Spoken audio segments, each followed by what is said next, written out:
Hello friends, good morning. কেমন আছো সবাই? আশা করি সবাই খুব ভালো আছো, আমিও খুব ভালো আছি। তো আজকে অনেক দিন পর একটা মিনি ব্লগ শেয়ার করছি তোমাদের সাথে। এখানে দেখো আমি সকালে উঠে কাজকর্ম সেরে নিয়েই তারপরে হচ্ছে গিয়ে বসে গেছি। কালকের একটু কাজ বাকি ছিল, তোমাদের দাদাভাই করে রেখেছিল, তো সেই কাজটা কমপ্লিট করে ছেলেকে খাইয়ে দিলাম। ছেলের খিদে লেগে গেছিলো, তো ছেলেকে খাওয়ানোর পরে আমারও খিদে পেয়ে গেছিলো, তো একটু খেয়ে নিলাম মুড়ি ভিজিয়ে জল দিয়ে।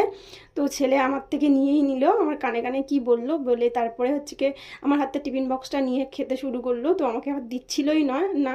তারপরে দেখো এখানে আমি হচ্ছে রান্না করতে চলে গেছিলাম। এখানে নিরামিষ ডাল বানিয়েছিলাম, তেজপাতা ফোড়ন দিয়ে হচ্ছে শুকনো লঙ্কা দিয়ে ডাল, পটল ভাজা, আলু সিদ্ধ দিয়েছিলাম, আর একটু পেঁপে সিদ্ধ দিয়েছিলাম। এই আজকের দুপুরের রান্নাবান্না ছিল।